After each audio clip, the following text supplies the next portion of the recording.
नमस्कार। आज हम बात करेंगे अपनी 12वीं की पाठ्य पुस्तक सृजन के पहले पाठ संतवाणी के तीसरे भाग राजियारा सोरठा के बारे में।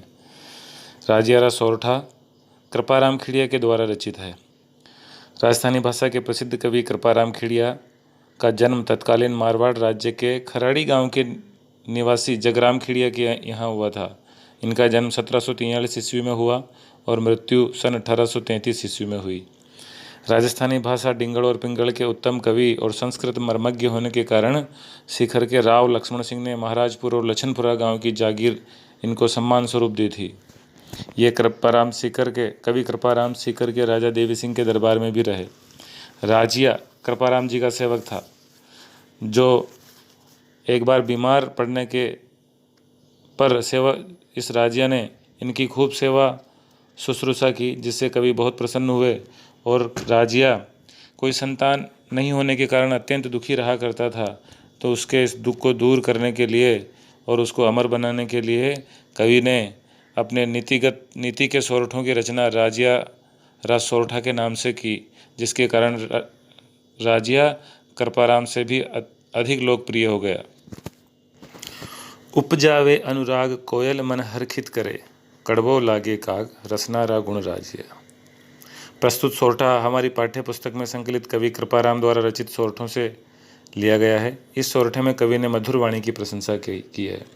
कवि कृपाराम कहते हैं कि कोयल अपनी मधुर बोली से हृदयों में प्रेम उत्पन्न किया करती है और उसकी बोली सुनकर मन बड़ा प्रसन्न हो जाता है। इसके विपरीत कौवा अपनी कर्ण कटु कर्कश बोली से सभी को बुरा लगता है। यह वाणी का ही प्रभाव है, इसलिए हमें सदैव मीठी वाणी बोलनी चाहिए।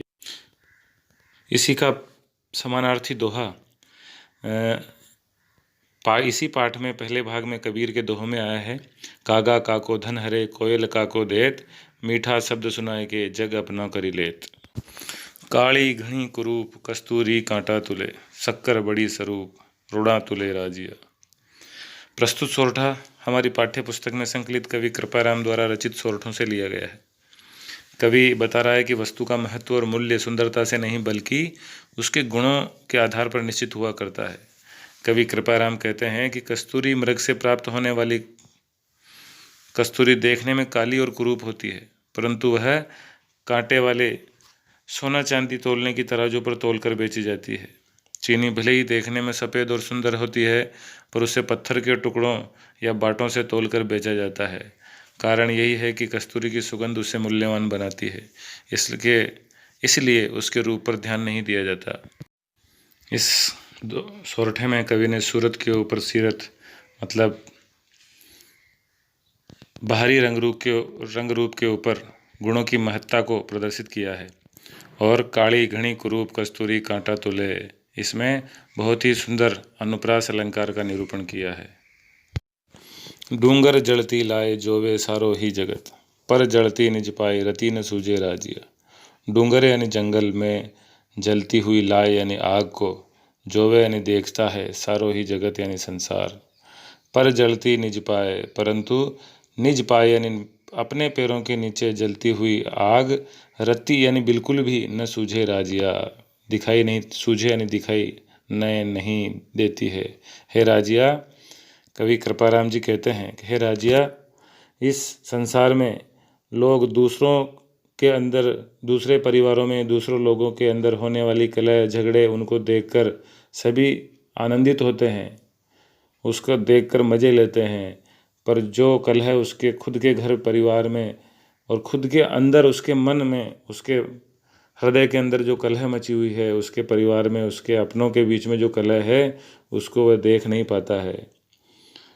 संसार की इसी बुराई को और संकेत करते हुए कृपाराम जी कहते हैं कि लोगों को अपने भीतर झांक कर भी देखना चाहिए कि स्वयं उनके भीतर कितने दोष भरे हुए हैं। दूसरों के दोषों पर दृष्टि डालना ये अच्छी बात नहीं है। संत कबीर का भी यही मत है, जो दिल हो जा आपना, मुझसे बुरा न कोई। मतलब री मनवार चुपके लावे चूरमा, बिन मतलब मनवार राब न पावे राजिया। मतलब यानी स्वार्थ से। कवि कृपाराम अपने सेवक राजिया को संबोधित करते हुए कहते हैं कि हे राजिया, इस संसार में सभी अपना स्वार्थ सिद्धि को ध्यान में रखते हुए व्यवहार किया करते हैं। जब व्यक्ति को किसी से अपना मतलब निकालना होता है तो वह उससे चुपके लावे चूरमो, चुपचाप स्वादिष्ट चूरमा लाकर खिलाता है और बिन मतलब मनवार। और जब कोई स्वार्थ नहीं होता तो कोई मनवार नहीं कहता। राब न पावे राजिया, तो उस व्यक्ति को कोई राब भी नहीं देता है। राब का मतलब गन्ने को उठाकर गाढ़ा किया गया रस। अब कोई चाहे तो इससे राब का मतलब राबड़ी भी लगा सकता है। तो स्वार्थ के ऊपर ही संसार का व्यवहार टिका हुआ है, यह संदेश इस सोरठे के माध्यम से कवि देना चाहता है। मुख ऊपर मिठियास, घट माही खोटा घड़े, इसड़ा सु इखलास राखी जे नहीं राजिया। अर्थात जो मुंह पर मीठा बोले और घट माही खोटा गड़े, जिसके मन में अपने प्रति अहित करने की भावना चल रही हो, ऐसे लोगों से कभी मित्रता, इसड़ासु इखलास मतलब ऐसे लोगों से इखलास यानी मित्रता, राखी जे नहीं राजिया, कभी मित्रता नहीं करनी चाहिए। अर्थात संस्कृत का एक श्लोक है, परोक्षे कार्य हंतारम प्रत्यक्षे प्रियवादिनम वर्जयेत तादृशम मित्रम विस्कुंभम पयोमुखम। जो प्रत्यक्ष परोक्षे पीछे से आपका काम बिगाड़ना चाहे और सामने मीठा बोले, ऐसे मित्रों से दूर रहना चाहिए। जैसे विस्कुंभम पयोमुखम, जहर से भरे हुए घड़े के ऊपर खीर भरी हुई हो तो दिखने में वो अच्छा लगता है, लेकिन अंदर जिसके जहर भरा हुआ, इस प्रकार के लोगों से दूर रहना चाहिए, मित्रता नहीं करना चाहिए। जैसे एक और लोकोक्ति है, मुँह में राम बगल में छुरी, तो वो भी इस दोहे सोरठे के माध्यम से प्रकट हो रही है। साचो मित्र सचेत, कहो काम न करे किसो। सच्चा जो मित्र होता है उसके बारे में बताते हुए कृपाराम जी राजिया को कह रहे हैं कि वह मित्र के लिए सदैव उसका हितकारी कार्य करने के लिए तत्पर रहता है, उसके द्वारा बताए गए हर काम को करने के लिए तैयार रहता है। कहो काम न करे किसो, हरि अर्जुन रहेत, अर्थात हरि यानी भगवान कृष्ण अर्जुन के लिए रत कर हाँ क्यों राजिया, है राजिया भगवान कृष्ण ने अर्जुन के लिए युद्ध में उसका रथ हाँकने के लिए, उसका सारथी बनने के लिए भी तैयार हो गए थे।